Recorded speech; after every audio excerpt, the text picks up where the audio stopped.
sa mga fans ko nga gusto nanda nga dahil niya ulitin ko daw ang paghuli ng alimango sa harap kasi yung iba ayaw nila maniwala at saka gusto nilang makita at saka yung gusto nilang alimango nag-request sila yung maliit lang na alimango. Siguro yung iniisip nila para makagat ako dahil maliit lang eh. Eh ito ngayon yung alimango, naghanap ako ng maliit na alimango at saka yung pula, yung tawagin dito sa Aklan manabigi. Maano ito, mabilis ito, mapagsik. Parang kilat dito pag gumalaw eh. So, anuhin muna natin ilapag muna natin sa lupa. Ilapag muna natin sa lupa, tingnan natin yung alimango. Tingnan natin yung bilis niya, yung galaw niya. Ito, tingnan nyo Oh, yan yung alimango. Mabilis. Oh, yan, dumidi pa. Oh, yan. Yan yung alimango na sinasabi ko. Yan mabilis yan. Doon. Grabe yan. Oh, grabe yung alimango. Op, op. Op, nagkakabit. Ngayon, itong alimango, ito na Ayan, nakita na ninyo, buhay na buhay yung alimango na yan. At saka yung pula yan, yung mabilis, mapagsik. Yan, at saka gusto nila walang cut. Walang cut yung video natin.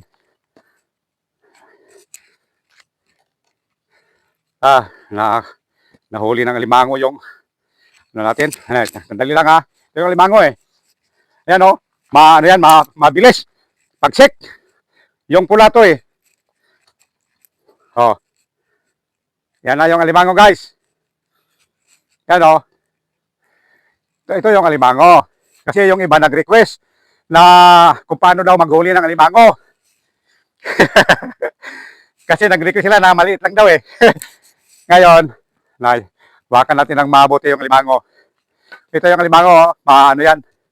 Buhay na buhay yan. Ito, tingnan nyo guys Ganito yung paghuli ng alimango na hindi ka makagat. Ito, tingnan nyo. Ito wag kayong kukurap. Tingnan nyo, maigi. Ito na. Yan guys Hindi yan makakagat dahil yung sipit niya lagpas.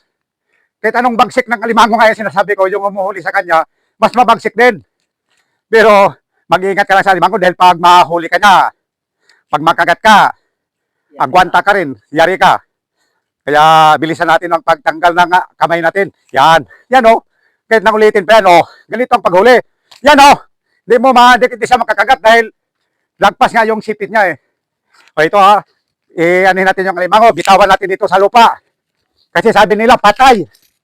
Para yung mga nag-request makita nila na yung alimango buhay na buhay. Yan yung alimango. Ano yan? Yan! Dumidi pa yan.